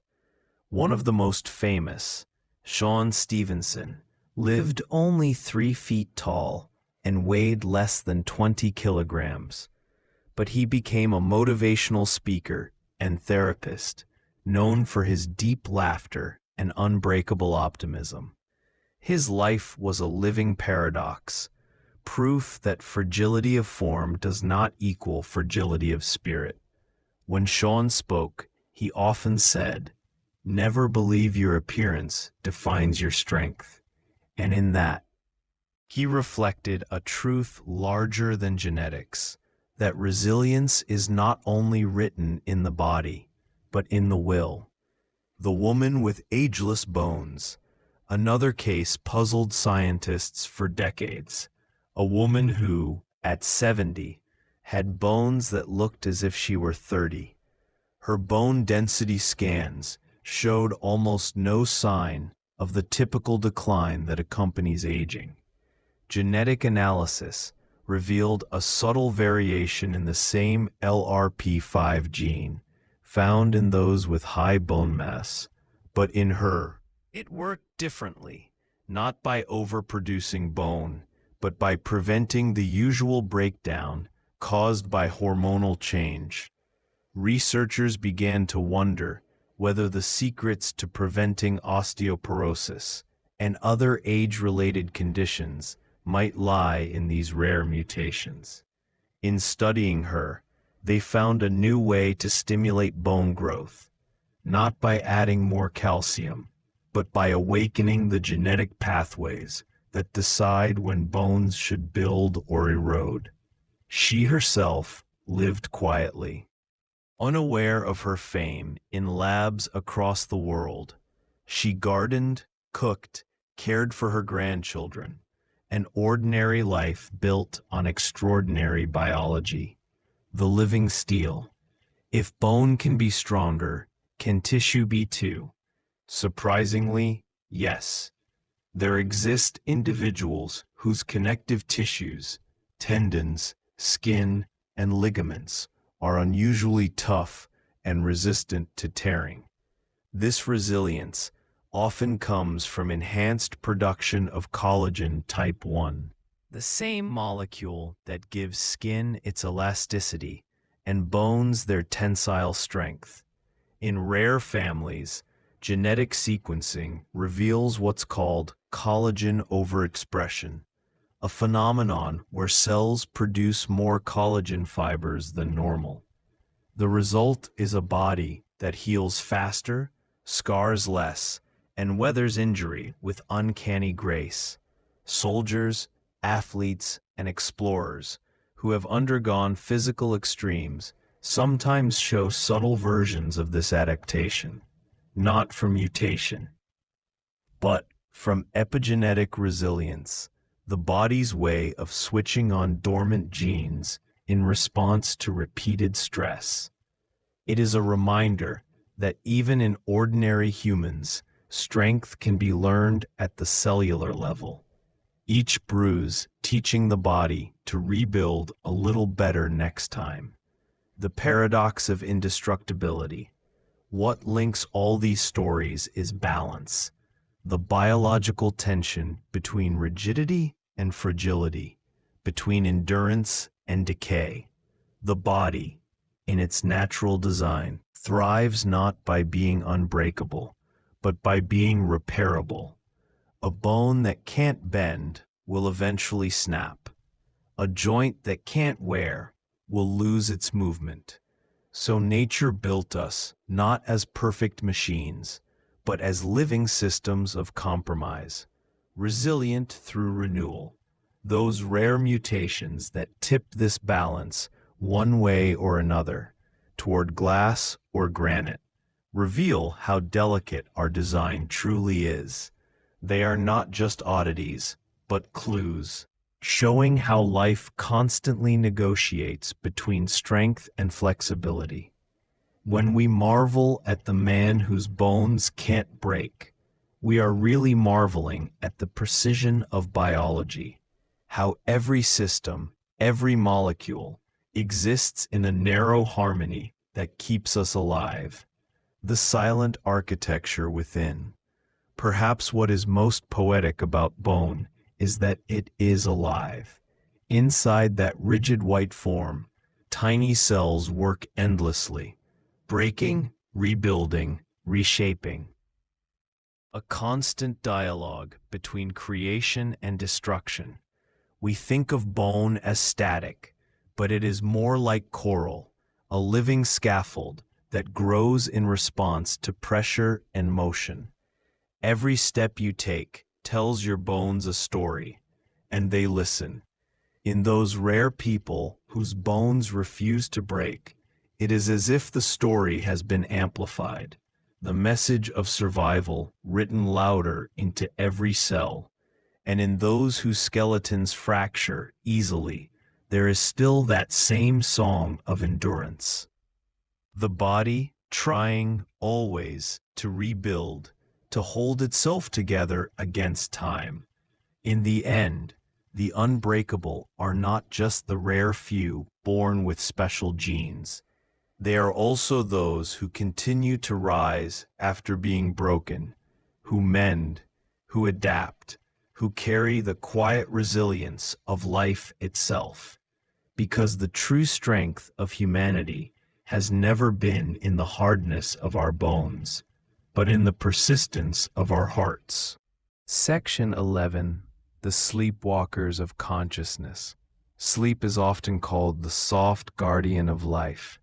It is when the body repairs itself, when memories are woven into the fabric of the mind, when the world outside softens, and the self can drift without weight. Yet some humans navigate existence differently. They live in the borderlands of consciousness, where waking and dreaming overlap, where the rhythms of night do not dictate the cycles of life. These are the sleepwalkers, not in the ordinary sense of walking through one's home at night, but in the profound biological and neurological sense. People whose brains bend the rules of rest and awareness, whose bodies perform the delicate dance of life without succumbing to exhaustion. The woman who never slept.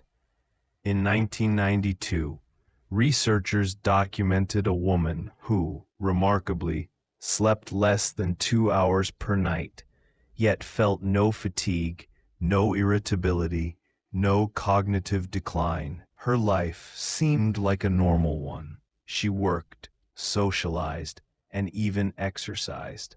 But while the rest of humanity relied on 8 hours of slumber, her body thrived on almost none. Genetic analysis revealed a mutation in a gene called DEC2, which is involved in the regulation of sleep. This tiny alteration allowed her brain to compress the restorative processes normally spread across 8 hours into a fraction of that time. Sleep scientists watched her over weeks. Cognitive tests, memory exercises, and emotional assessments all confirmed the impossible. She was fully alert, fully functional, and fully healthy. She described her condition simply: I wake up, I live. I don't feel tired. Sleep is just unnecessary. To a world structured around clocks and circadian rhythms, she was a silent rebellion, a human who bent the laws of time and rest. The polyphasic pioneers. Not all humans bypass sleep entirely. Some use it differently, breaking it into fragments across the day, a pattern known as polyphasic sleep. Leonardo da Vinci is said to have experimented with such cycles, 20-minute naps every 4 hours, allowing him to work and think continuously while never surrendering to prolonged unconsciousness. Modern polyphasic sleepers report heightened creativity, enhanced memory, and intense focus. Their brains adapt by compressing deep sleep and REM cycles into these short bursts, allowing the mind to reap the restorative benefits while the body stays awake. Neuroscientists are fascinated by this adaptation. It suggests that the rigid 8-hour sleep standard is not universal. Human consciousness is more flexible than we imagine. Yet such a lifestyle is rare and requires careful discipline. For most, deviating from the circadian rhythm carries consequences: fatigue, cognitive decline, and emotional instability. The polyphasic superhumans remind us that time itself is negotiable. If biology and will can be harmonized, the dreamwalkers, then there are those whose minds never fully leave sleep, even while their bodies move through the day. People with lucid dreaming abilities or parasomnias navigate a twilight state between reality and imagination. They can act, create, and problem solve while their brains remain partially in dream mode. One such individual, studied in a sleep lab, could solve complex mathematical problems while remaining in REM sleep. EEG readings showed a remarkable co-activation of the prefrontal cortex, the seat of conscious thought, and the limbic system, responsible for dreams and emotion. For them, sleep is not a pause in consciousness. It's another dimension of it. Ideas float across the boundaries of waking and dreaming, and solutions emerge from a mind that never truly rests. It's a hauntingly beautiful phenomenon to imagine living in two worlds at once, one grounded in reality, one flowing through imagination, yet fully connected, fully alive. The genetic architects of wakefulness. What allows these sleep anomalies? Genetic research points to a handful of key players: DEC2, ADRB1, and variants of PER2. These genes regulate the circadian clock, influencing hormone release, alertness, and the body's perception of rest. Mutations, though rare, illustrate that sleep is not a fixed mandate. Our species may have evolved mechanisms to allow flexibility in rest, survival strategies hidden in DNA, waiting for circumstances that demand wakefulness. Interestingly, these superhumans are often not just awake, but sharper. Their memory, attention, and creativity remain intact or even heightened. It is as though the brain, freed from long cycles of inactivity, discovers a new rhythm for cognition. The mind that never sleeps. There is a subtle paradox in studying these individuals. While the world treasures rest as the foundation of health, these rare minds reveal that consciousness is not entirely dependent on sleep. We think of sleep as the pause that restores us, but for some, the pause is compressed, segmented, or optional. The human brain, adaptable and endlessly inventive, can rewrite its own rules for restoration. Yet such freedom comes with caution. Even in those who thrive, the risk of mental overload, emotional fatigue, or physiological strain exists. The sleepwalkers are not invincible. They are careful architects of balance, steering the fine line between wakefulness and exhaustion. The hidden potential. These individuals invite us to imagine, what could humanity achieve if we understood the architecture of sleep completely? Could we compress rest, unlock cycles of productivity and creativity, and gain access to mental landscapes previously unavailable? Already, research into sleep genetics, polyphasic cycles, and lucid dreaming is hinting at possibilities once relegated to science fiction. But even more striking is the quiet wonder they inspire.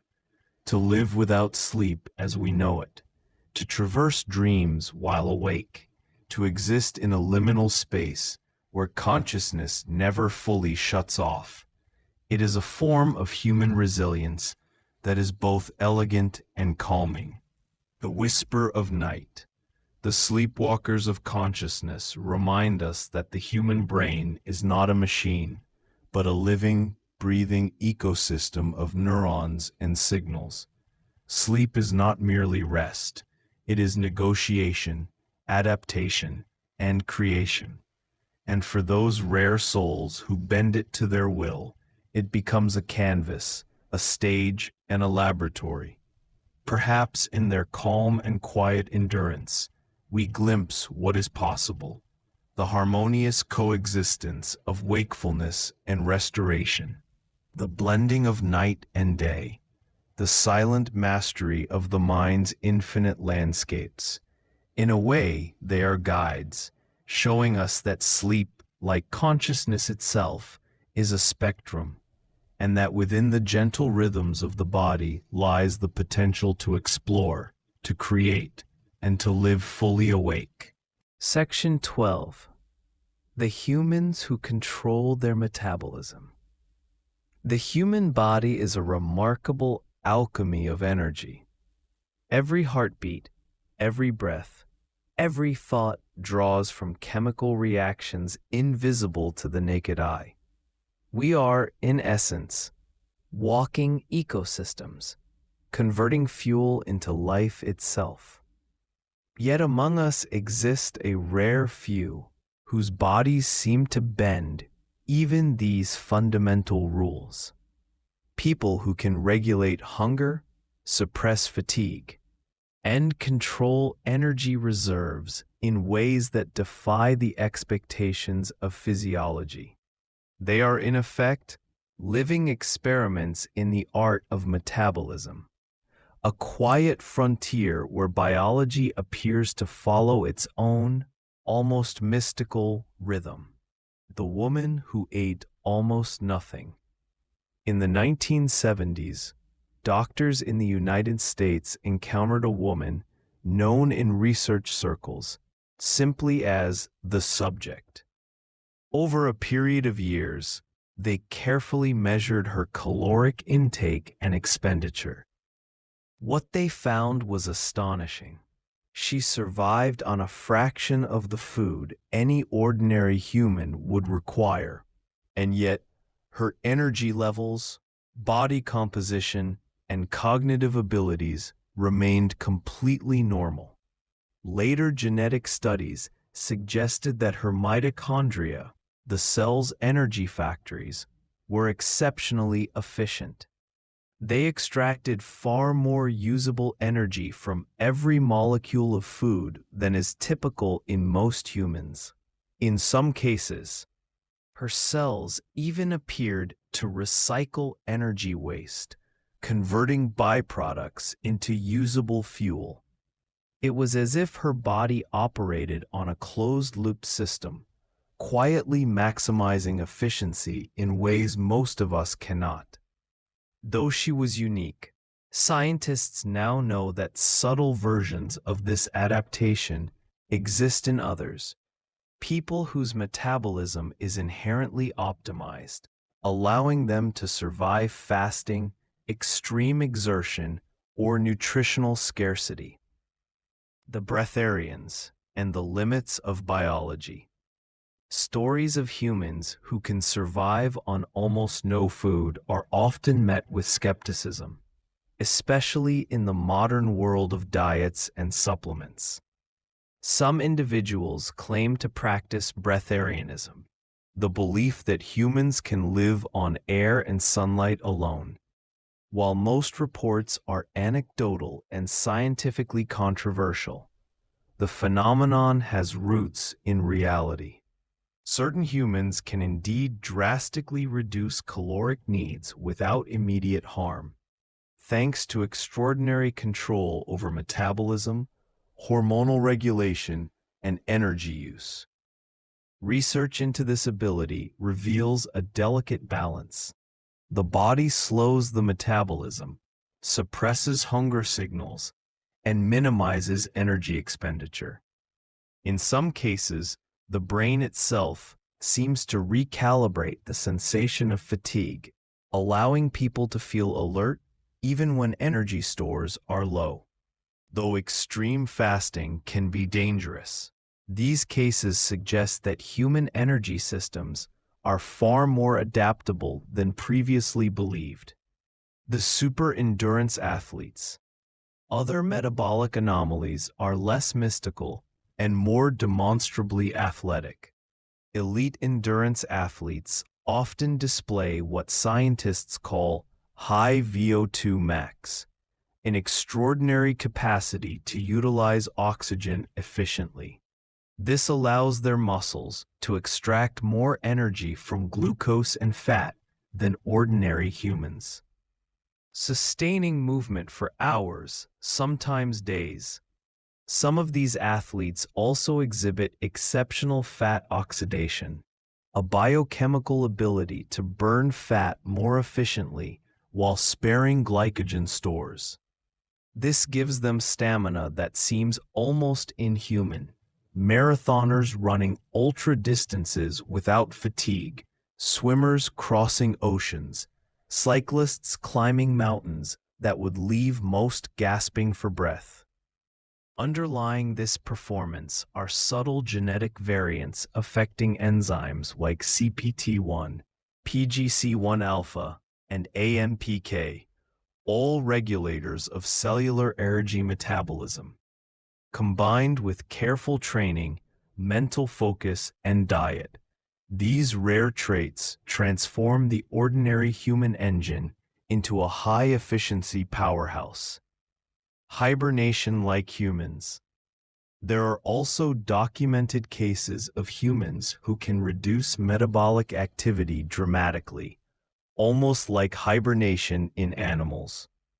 One case involved a patient in a critical care unit who survived extreme hypothermia.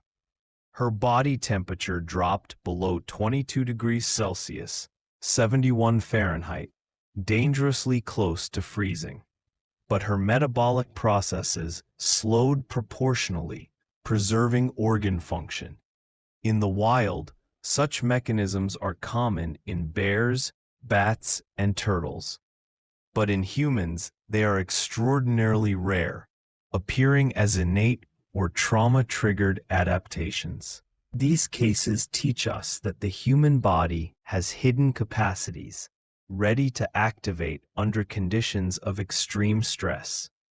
Scientists now study these phenomena to develop therapies for critical care, hypothermia treatment, and even extended space travel. The ability to consciously or subconsciously reduce metabolic demand may one day help humans survive longer in extreme environments. The role of hormones.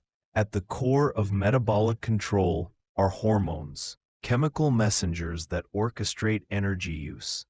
Leptin regulates hunger and fat storage. Ghrelin signals when we need energy, and insulin manages glucose uptake. In rare individuals with metabolic anomalies, these signals are finely tuned. Some produce more leptin, suppressing appetite naturally. Others have heightened insulin sensitivity, keeping energy available without storing excess fat. Still others have modified thyroid hormone activity, allowing the body to slow or accelerate metabolism with subtle precision. These variations are not simply accidents. They are genetic experiments demonstrating the incredible adaptability of the human system. The calm of the metabolic masters. What unites all these exceptional individuals is not chaos, but calm. Their bodies seem to whisper rather than shout. They regulate energy not through force, but through balance. Where most humans must eat, rest, or ration effort, they glide through life quietly, efficiently, almost effortlessly. It is a reminder that mastery of the self does not always require struggle. Sometimes it is encoded in the body itself, a silent orchestration of biology waiting for expression. We are all, to some degree, metabolic creatures capable of subtle adaptation. But those who bend their energy to near perfection remind us of the hidden possibilities lying within the cells. A quiet, calm intelligence written in mitochondria and hormones, showing that even life's most fundamental processes can be tuned to extraordinary effect. The lesson in energy.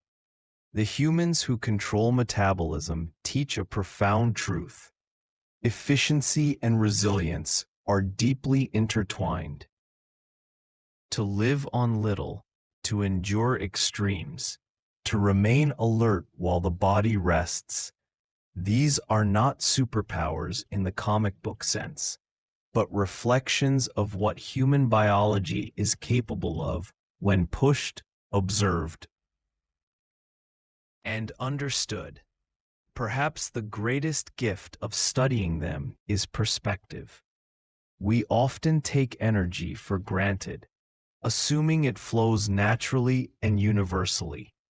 Yet in their lives, we see that energy is malleable, a dialogue between cells, genes, and environment.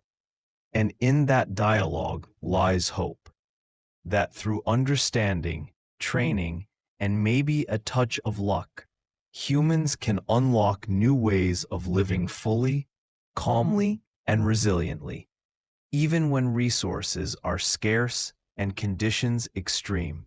Section 13. The Unstoppable Heart.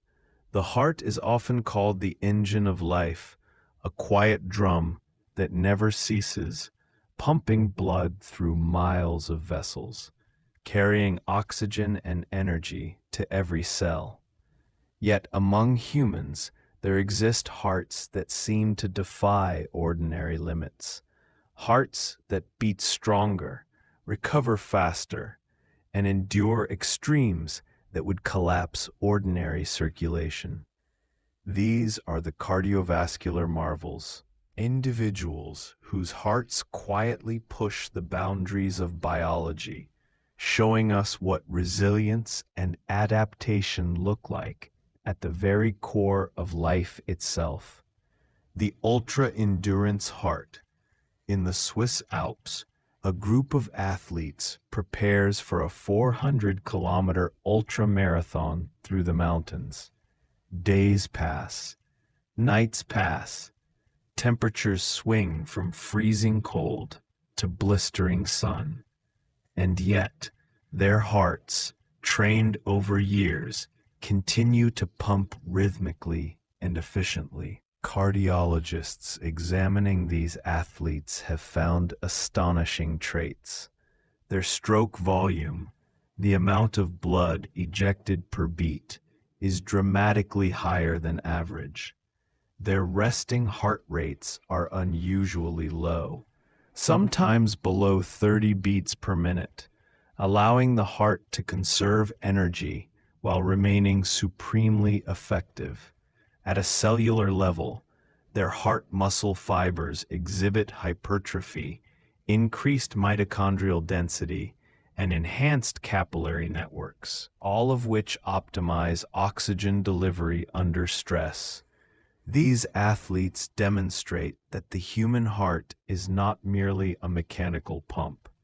It is a responsive, adaptable organ capable of extraordinary endurance, a quiet powerhouse that grows stronger in dialogue with the body and environment. The woman who survived heart failure. Medical science has also documented individual cases where the heart seems unstoppable, even under extreme duress. In 2008, a woman survived heart failure that would have claimed most lives. Her heart, weakened by disease, compensated by enlarging slightly, increasing output and synchronizing contractions with almost unnatural precision. Doctors called it compensatory hypertrophy, but it went beyond ordinary understanding. Her heart maintained cardiac output under conditions that would have caused other patients to collapse. Genetic testing revealed subtle variations in sarcomeric proteins, the molecular motors of muscle contraction. Her heart cells were able to maximize each contraction without exhausting energy reserves.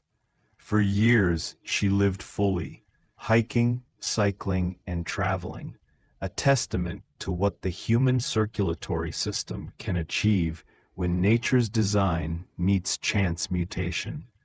The bradycardic masters. Some individuals possess extreme bradycardia, a state where resting heart rates fall well below normal, sometimes as low as 20 beats per minute. Olympic swimmers, long-distance cyclists, and yogis often exhibit this trait, but in rare cases, it occurs naturally. At first glance, such low heart rates seem dangerous, yet the body adapts. The left ventricle enlarges slightly to hold more blood per beat. Stroke volume increases, and oxygen delivery to vital organs remains perfectly stable. These slow hearts are paradoxically powerful. Each beat carries more life than ordinary hearts do across multiple beats. It is a lesson in efficiency, precision, and patience. The heart that never tires. Beyond endurance and low resting rates, some humans possess hearts that are simply resistant to fatigue and stress. Researchers have studied rare cases of individuals with mutations affecting cardiac troponin, a protein critical for contraction. These mutations allow heart muscle to maintain performance, even under hypoxia or extreme exertion. In one case, a marathon runner's heart was observed under stress tests that would normally induce arrhythmia. Yet her heart remained perfectly synchronized, pumping rhythmically for hours beyond typical human limits. The secret lies not in brute strength, but in metabolic optimization.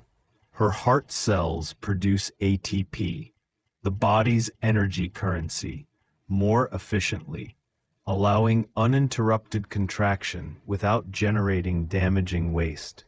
It is a living reminder that the human heart, at its best, is both resilient and graceful, the hidden power within us all. What unites these extraordinary hearts is not magic, but adaptation, a combination of genetics, environment, training, and sheer resilience. They remind us that human biology is not a fixed blueprint, but a flexible, responsive system capable of astonishing feats. In these hearts, science sees lessons for medicine, longevity, and performance. Cardiologists study them to understand heart failure, arrhythmias, and recovery after injury. Athletes emulate their patterns of training to push endurance. Even ordinary humans can learn from them to cultivate cardiovascular health through movement, rest, and balance. The calm strength of circulation. Perhaps what is most remarkable about these superhuman hearts is their quietness. They do not boast. They do not demand attention. They work ceaselessly, gracefully, rhythmically, carrying the entire orchestra of life within them, turning invisible effort into visible existence. It is in this calm strength, this perfect consistency, that the heart's true power lies. It teaches a profound lesson. Resilience does not shout. It flows steadily, persistently, invisibly, and in its rhythm, life finds its tempo. The hidden superhumans within us. Across this journey, we have explored extraordinary humans, from those with limitless strength to minds that recall every moment of life. to bodies that withstand cold, pain, or the scarcity of energy, and hearts that never falter. What unites them is not simply anomaly, but the quiet adaptability of life itself. Humanity is not uniform. It is a spectrum, a landscape of possibilities, and within that landscape, rare individuals reveal the edges of what we can become. Yet perhaps the greatest wonder is not the extremes themselves, but the calm they inspire. The reminder that within ordinary humans lie hidden capacities, ready to emerge through understanding, practice, and patience. The forgotten superhumans of history, the genetic anomalies, and the rare adapters of mind and body show us a truth both scientific and poetic. Life is flexible, resilient, and endlessly inventive. And in that quiet brilliance, there is hope that we too may discover the extraordinary within ourselves.